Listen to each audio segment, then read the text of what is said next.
Hi ಹೇಗಿದ್ದೀರಾ ಎಲ್ಲರೂ ಚೆನ್ನಾಗಿದ್ದೀರಾ? Welcome back to my YouTube channel. ಯಾರೆಲ್ಲ ಇನ್ನೂ ನನ್ನ ಚಾನಲ್ಗೆ ಸಬ್ಸ್ಕ್ರೈಬ್ ಮಾಡಿಲ್ಲ ಸಬ್ಸ್ಕ್ರೈಬ್ ಮಾಡಿ, ಲೈಕ್ ಮಾಡಿ, ಶೇರ್ ಮಾಡಿ, ಕಮೆಂಟ್ ಮಾಡಿ.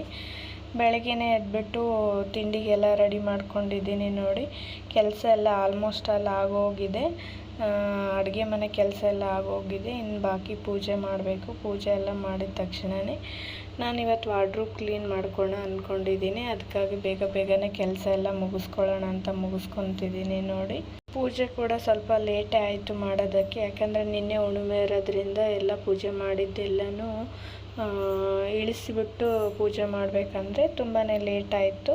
ಹಾಗಾಗಿ ಯಾವುದೇ ರೀತಿ ವಿಡಿಯೋ ಮಾಡ್ಕೋಕೆ ಹೋಗಲಿಲ್ಲ. ಹಾಗೆ ಸುಮ್ಮನೆ ಒಂದು ಕ್ಲಿಪ್ ಆ್ಯಡ್ ಮಾಡಿದ್ದೀನಿ ನೋಡಿ. ಹಾಗೆ ಕೆಲಸ ಕೂಡ ಬೇಗ ಆಯ್ತಲ್ವ. ತುಂಬ ದಿನದಿಂದ ಅನ್ಕೊತಾ ಇದ್ದೆ ವಾರ್ಡ್ರೋಬ್ ಕ್ಲೀನ್ ಮಾಡೋಣ ಅಂತೇಳಿ. ಹಾಗೆ ವಾರ್ಡ್ರೋಬ್ ಜೊತೆ ವಿಡಿಯೋ ಕೂಡ ಮಾಡ್ಕೊಂಡ್ರೆ ಆಯ್ತು ಅಂದ್ಬಿಟ್ಟು ವಾರ್ಡ್ರೋಬ್ ಕ್ಲೀನ್ ಮಾಡ್ತಿದ್ದೀನಿ. ಹಾಗೆ ನನ್ನ ಸ್ಯಾರಿ ಕಲೆಕ್ಷನ್ ಕೂಡ ನಿಮ್ಮ ಜೊತೆಗೆ ಶೇರ್ ಮಾಡ್ಕೊತೀನಿ ನೋಡಿ. ನಂದೇನು ಅಷ್ಟೊಂದು ಸ್ಯಾರಿ ಇಲ್ಲ, ಇದ್ದದ್ರಲ್ಲಿ ತೋರಿಸ್ತೀನಿ ಅಷ್ಟೇ ಯಾವ ಥರ ಸ್ಯಾರಿ ಅಂತೇಳಿ ನೋಡಿ.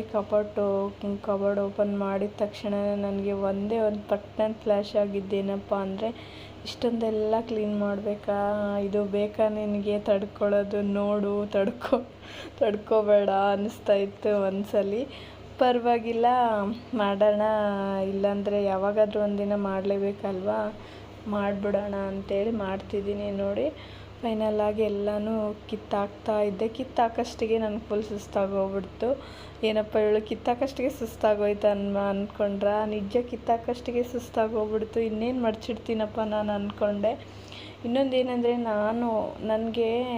ನಾನೊಬ್ಬಳೇ ಮಾಡ್ಕೊಳ್ಳೋದಾದರೆ ಇದ್ದರೆ ನಾನು ಮಾಡ್ಕೊಂಬಿಡ್ತೀನಿ. ಸನಿ ಹಿಡ್ಕೊಂಡು ಮಾಡ್ಕೋದ್ರಲ್ಲಿ ಫುಲ್ ನನಗೆ ಯಾವುದಾದ್ರೂ ಒಂದು ಕೆಲಸ ತಡ್ಕೋದ್ರಾದರೆ ತುಂಬಾ ಭಯ ಆಗುತ್ತಂತಲೇ ಹೇಳ್ಬೋದು. ಯಾಕಂದರೆ ಅವನು ಯಾವ ಮೂಮೆಂಟಲ್ಲಿ ಅಳಕ್ಕೆ ಸ್ಟಾರ್ಟ್ ಮಾಡ್ತಾನೋ ಗೊತ್ತಿಲ್ಲ. ಅದು ಅರ್ಧಕ್ಕೆ ಇದೇ ಥರ ಇದ್ದರೆ ಚೆನ್ನಾಗಿ ಇರಲ್ಲಲ್ವಾ.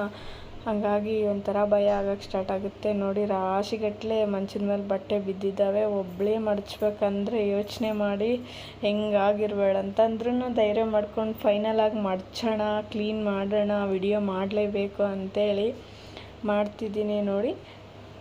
ವಿಡಿಯೋಕ್ಕೋಸ್ಕರ ಅಂತ ಮಾಡ್ತಿಲ್ಲ, ಬಟ್ ಕ್ಲೀನ್ ಮಾಡಲೇಬೇಕಾಗಿತ್ತಲ್ವ. ಮಾಡೋದ್ರ ಜೊತೆಗೆ ವಿಡಿಯೋ ಮಾಡಿದ್ರೂ ಚೆನ್ನಾಗಿರುತ್ತಲ್ವ ಅಂತೇಳಿ ಮಾಡ್ಕೊತಿದ್ದೀನಿ ನೋಡಿ ಅಷ್ಟೇ. ಎಲ್ಲ ಈ ಥರ ಕಬೋರ್ಡ್ ಎಲ್ಲ ತುಂಬ ದಿನವೇ ಆಗಿತ್ತು ಕ್ಲೀನ್ ಮಾಡಿ. ಅದನ್ನು ಕ್ಲೀನ್ ಮಾಡಿಕೊಂಡು ಮತ್ತೆ ಹೊಸ ಕವರೆಲ್ಲ, ನಾನೇನು ಬೇರೆ ಕವರ್ ಏನು ಯೂಸ್ ಮಾಡ್ತಿಲ್ಲ, ಅದೇ ನ್ಯೂಸ್ ಪೇಪರೇ ಯೂಸ್ ಮಾಡ್ತೀನಿ. ಮತ್ತು ಎಕ್ಸ್ಟ್ರಾ ನ್ಯೂಸ್ ಪೇಪರ್ ಮನೇಲಿರೋವೆಲ್ಲ ಬೇರೆ ನ್ಯೂಸ್ ಪೇಪರ್ ತಂದು ಕ್ಲೀನಾಗಿ ಹಾಕಿ ಕಬೋರ್ಡಿಗೆ ಒಂದೊಂದಾಗಿ ಮಡಚಿಡೋಣ ಅಂದರೆ ಮಡಚಿಟ್ರಾಯ್ತು ಅಂದ್ಕೊಂಡು ಮಡಚಿಡ್ತಿದ್ದೀನಿ ನೋಡಿ. ಏನಪ್ಪ ಅಂದರೆ ನ್ಯೂಸ್ ಪೇಪರ್ ಹಾಕೋದ್ರಿಂದ ಕೆಳಗಡೆ ಇರೋದು ಸ್ಯಾರಿಗೆಲ್ಲ ಧೂಳೆಲ್ಲ ಹತ್ತಲ್ಲ ಅಂದ್ಬಿಟ್ಟು ನ್ಯೂಸ್ ಪೇಪರ್ ಹಾಕ್ತಿದ್ದೀನಿ ನೋಡಿ. ಒಂದೊಂದಾಗಿ ಈ ಥರ ಹಾಕ್ಕೊತ ಬರ್ತಾಯಿದ್ದೀನಿ. ಇದೆಲ್ಲ ಮುಗಿದ್ಬಿಟ್ರೆ ನನಗೆ ಫೋಲ್ಡ್ ಮಾಡಿ ಒಂದೊಂದಾಗಿ ಇಟ್ಕೊಳ್ಳೋಕೆ ಈಸಿ ಆಗುತ್ತೆ ಅಂದ್ಬಿಟ್ಟು. ಸನಿ ಕೂಡ ಅದೇ ಟೈಮಲ್ಲಿ ಮಲಗಿದ್ದ. ಹಾಗಾಗಿ ನನಗೂ ಕೂಡ ಕೆಲಸ ಮಾಡ್ಕೋಕೆ ಈಸಿ ಆಗ್ತಿತ್ತು. ಅವನಿಗೆ ಬೆಡ್ರೂಮಲ್ಲಿ ಮಲಸಿರಲಿಲ್ಲ, ನಾನು ಹೊರಗಡೆ ಮಲಸಿದ್ದೆ. ಬೆಡ್ರೂಮಲ್ಲಿ ಅವ್ನು ಮಲಗಿದ್ರೆ ನಾನು ಕೆಲಸ ಮಾಡೋಕ್ಕಾಗಲ್ಲ ಅಂತೇಳ್ಬಿಟ್ಟು ನೋಡಿ. ಈ ಥರ ರಾಶಿಗಟ್ಟಲೆ ಬಿದ್ದುಬಿಟ್ಟಿದ್ದಾವ, ಹೆಂಗಪ್ಪ ಅಂತ ಅಂದ್ಕೊಂಡೆ. ಫೈನಲಾಗಿ ಮಡ್ಸೋಕ್ಕೆ ಸ್ಟಾರ್ಟ್ ಮಾಡಿಕೊಂಡೆ ನೋಡಿ. ಒಂದೊಂದಾಗಿ ನೀಟಾಗಿ ಮಡ್ಚಿ ಇಡ್ತಾ ಇದ್ದೀನಿ. ಒಂದೊಂದು ಫೋಲ್ಡ್ ನೀಟಾಗಿರೋವನ್ನ ಹಾಗೆ ಇಟ್ಟಿದ್ದೀನಿ. ಸ್ವಲ್ಪ ಫುಲ್ ಆಲ್ಮೋಸ್ಟ್ ಅಲ್ಲಿ ಫುಲ್ ಎಲ್ಲನೂ ಸ್ಯಾರಿ ಬಿಚ್ಚಿ ನೀಟಾಗಿ ಮಡ್ಚಿಟ್ಟಿದ್ದೀನಿ ಅಂತಲೇ ಹೇಳ್ಬೋದು ನೋಡಿ. ಯಾಕಂದರೆ ಹೆಂಗೆಲ್ಲೋ ಫೋಲ್ಡ್ ಆಗಿದ್ದಾವಲ್ಲ, ನೀಟಾಗಿ ಒಂದು ಕೆಲಸ ಮಾಡ್ತಿದ್ದೀವಿ ಅಂದರೆ ಅಚ್ಚುಕಟ್ಟಾಗಿ ಮಾಡಬೇಕನ್ನೋ ರೀಸನ್ಗೆ ಆಲ್ಮೋಸ್ಟ್ ಅಲ್ಲೆಲ್ಲನೂ ನೀಟಾಗೆ ಮಡ್ಚಿಟ್ಟಿದ್ದೀನಿ ನೋಡಿ. ಮೊದಲಿಗೆ ಪ್ಲ್ಯಾನ್ ಎಲ್ಲ ನೋಡಿಕೊಂಡೆ, ಈ ಥರ ಮಡ್ಚಬೇಕಾ, ಈ ಥರ ಮಡ್ಚಿದ್ರೆ ಚೆನ್ನಾಗಿರುತ್ತಂತೆ. ನನಗೆ ಈ ಥರ ಅಗ್ಲಗ್ಲಾಗಿ ಮಡ್ಚಿಟ್ರೆ ಚೆನ್ನಾಗಿ ಕಾಣಿಸುತ್ತೆ ಅನಿಸಿತ್ತು. ಹಂಗಾಗಿ ಅದೇ ಥರನೇ ಕಂಟಿನ್ಯೂ ಮಾಡ್ತಿದ್ದೀನಿ ನೋಡಿ. ಮೊದಲೆಲ್ಲ ವರ್ಕ್ ಸ್ಯಾರಿಗಳು, ಪಾರ್ಟಿ ವೇರ್ ಸ್ಯಾರಿಗಳೆಲ್ಲ ಚೆನ್ನಾಗಿ ಜೋಡಿಸ್ಕೊತಿದ್ದೀನಿ ನೋಡಿ. ಅದಾಗ್ಬಿಟ್ರೆ ಉಳ್ಕಿದ ಸ್ಯಾರಿ ಎಲ್ಲ ಮಡ್ಚಿಡ್ಬೋದು ನೀಟಾಗಿ ನೋಡಿ. ಅನ್ನೋಷ್ಟರಲ್ಲಿ ಸನಿ ಎದ್ದೇ ಬಿಟ್ಟ ಫೈನಲಾಗಿ. ಹಾಗೂ ಈಗ ಅವ್ನು ಕರ್ಕೊಂಡು ಮಡ್ಚ್ಬೇಕಂತನೂ ರೆಡಿ ಆದೆ ನೋಡಿ. ಈ ಥರ ಸದ್ಯಕ್ಕೆ ಫೋಲ್ಡ್ ಮಾಡಿ ಇಟ್ಟಿದ್ದೀನಿ, ಈ ಥರನೇ ಇಡಬೇಕು ಅಂದ್ಕೊಂಡು. ಫೈನಲಾಗಿ ಅಷ್ಟು ಸ್ಯಾರಿ ಈ ಥರ ಮಡ್ಚಿಟ್ಟಿದ್ದೀನಿ ನೋಡಿರಿ. ಡ್ರೆಸ್ಸಸ್ಸು, ಸ್ಯಾರಿ, ನಾನು ಒಂದು ಮೇಲಿನ ಡ್ರಾ ಅಲ್ಲಿ ಅಷ್ಟು ಸ್ಯಾರೀಸ್ ಇಟ್ಕೊಂಡಿದ್ದೀನಿ. ಕೆಳಗಡೆ ಎಲ್ಲ ಲಾಂಗ್ ಡ್ರೆಸ್ಸು, ಫ್ರಾಕು, ಲೆಹೆಂಗಾ, ಆಮೇಲೆ ಜೀನ್ಸು, ಮಿಕ್ಕಿ ಡ್ರೆಸ್ ಎಲ್ಲ ಇನ್ನೊಂದು ಕಬೋರ್ಡಲ್ಲಿ ಕೂಡ ಇಟ್ಟಿದ್ದೀನಿ. ನಾನು ಇದರಲ್ಲಿ ಏನು ಚೇಂಜಸ್ ಮಾಡಿದ್ದೀನಿ ಅಂದರೆ ಹ್ಯಾಂಗರ್ಸ್ನ ತೆಗೆದುಬಿಟ್ಟಿದ್ದೀನಿ, ಯಾಕೆಂದರೆ ಸೀರೆ ತುಂಬ ಡ್ಯಾಮೇಜ್ ಆಗ್ತಿದ್ವು. ಆಮೇಲೆ ನೆಕ್ಸ್ಟು ಬ್ಲೌಸ್ನ ಸಪ್ರೇಟಾಗಿ ಮಾಡಿಟ್ಟಿದ್ದೀನಿ, ಯಾಕೆಂದರೆ ಇವಾಗ ನಾವು ವರ್ಕ್ ಹಾಕಿರ್ತೀವಲ್ಲ, ಬೇರೆ ಬ್ಲೌಸಿಗೆ ಬೇರೆ ಸ್ಯಾರಿಗೆ ಕೂಡ ಮ್ಯಾಚ್ ಮಾಡ್ಕೋಬೋದು ಅನ್ನೋ ರೀಸನ್ಗೆ ಎಲ್ಲನೂ ಬ್ಲೌಸ್ ಕೂಡ ರಿಮೂವ್ ಮಾಡಿ ಬೇರೆ ಕಡೆ ಸಪ್ರೇಟಾಗಿ ಇಟ್ಟಿದ್ದೀನಿ. ನೋಡಿ ನಾನು ಯಾವ ಥರ ಜೋಡಿಸ್ಕೊಂಡಿದ್ದೀನಿ ಅಂತ ಹೇಳ್ತೀನಿ ಬನ್ನಿ.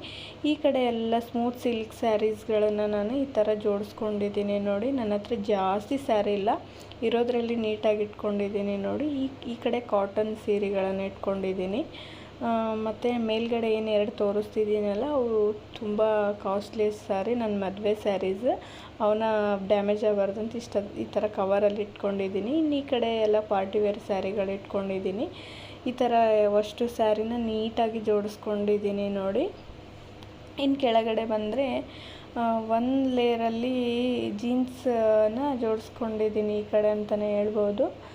ಮತ್ತು ಈ ಕಡೆ ಲಾಂಗ್ ಫ್ರಾಕು ಮತ್ತು ಆಮೇಲೆ ಶಾರ್ಟ್ಸ್ ಫ್ರಾಕು ಈ ಥರ ಎಲ್ಲ ಇವೆರಡು ಇದರಲ್ಲಿ ಜೋಡಿಸ್ಕೊಂಡಿದ್ದೀನಿ. ಇನ್ನು ಆ ಕಡೆ ಬಂದರೆ ಲೆಹೆಂಗಾ ಜೋಡಿಸ್ಕೊಂಡಿದ್ದೀನಿ. ನೋಡಿ ಈ ಥರ ಇಟ್ಕೊಡೋದ್ರಿಂದ ನಮಗೆ ತುಂಬ ಹೆಲ್ಪ್ ಆಗುತ್ತೆ. ಇನ್ನು ಈ ಥರ ಬಾಕ್ಸಲ್ಲಿ ನನ್ನ ಬ್ಲೌಸಸ್ ಎಲ್ಲನೂ ನೀಟಾಗಿ ಮಡ್ಚ್ಕೊಂಡು ಇಟ್ಕೊಂಡ್ಬಿಟ್ಟಿದ್ದೀನಿ. ನೋಡಿ ಈ ಥರ ಬ್ಲೌಸ್ ಸಪ್ರೇಟ್ ಇರೋದ್ರಿಂದ ನಾವು ಯಾವ ಸೀರೆಗೆ ಬೇಕಾದರೂ ಯಾವ ಬ್ಲೌಸ್ ಆದರೂ ವರ್ಕ್ ಬ್ಲೌಸ್ನ ಮ್ಯಾಚ್ ಮಾಡಿ ಉಟ್ಕೋಬೋದು ಅನ್ನೋ ರೀಸನ್ಗೆ ಇಲ್ಲಿ ನಾನು ಸ್ವೆಟ್ರ್ಗಳು ಇಟ್ಕೊಂಡಿದ್ದೀನಿ. ಇನ್ನು ಈ ಕಡೆ ಬಂದರೆ ನನ್ನ ಮದುವೆ ಲೆಹೆಂಗಾ ಮತ್ತು ಆ್ಯಂಡ್ ಸನ್ನಿ ಬರ್ಡೇಗೆ ತೊಗೊಂಡಿರೋ ಲೆಹೆಂಗಾ, ಅವು ತುಂಬ ಲೆಂದಿ ಲೆಹೆಂಗಾಗಳನ್ನು ಇಟ್ಕೊಂಡಿದ್ದೀನಿ. ಇನ್ನು ಈ ಡ್ರಾರಲ್ಲಿ ನಾನು ಇನ್ನೂ ಸ್ಟಿಚ್ ಮಾಡಬೇಕಾದ ಬ್ಲೌಸ್ ಪೀಸಸ್ಗಳು ಆ್ಯಂಡ್ ಪೇಟಿಕೋಟು ಹಾಗೆ ಎಕ್ಸ್ಟ್ರಾ ಇವೆಲ್ಲ ಇಟ್ಕೊಂಡಿದ್ದೀನಿ. ನೋಡಿ ಇನ್ನು ಈ ಕಡೆ ಡ್ರಾಲ್ ಬಂದರೆ ಇನ್ನೂ ಕೆಲವು ಬ್ಲೌಸಸ್ಗಳಂದರೆ ಈ ಥರ ವೇಸ್ಟ್ ಬ್ಲೌಸ್ಗಳನ್ನು ಇರಲಿ ಅಂತೇಳಿ ಇಟ್ಕೊಂಡಿದ್ದೀನಿ. ನೋಡಿ ನೋಡೋಕ್ಕೆ ತುಂಬಾ ಚೆನ್ನಾಗಿ ನೀಟಾಗಿ ಕಾಣಿಸ್ತಿತ್ತು. ಹ್ಯಾಂಗರ್ ರಿಮೂವ್ ಮಾಡಿದ್ದು ಕೂಡ ತುಂಬಾ ಚೆನ್ನಾಗಿ ಕಾಣಿಸ್ತಿತ್ತು. ಈ ವಿಡಿಯೋ ನಿಮಗೆ ಇಷ್ಟ ಆಗಿದ್ದರೆ ಒಂದು ಲೈಕ್ ಮಾಡಿ. Thank you for watching. Love you all.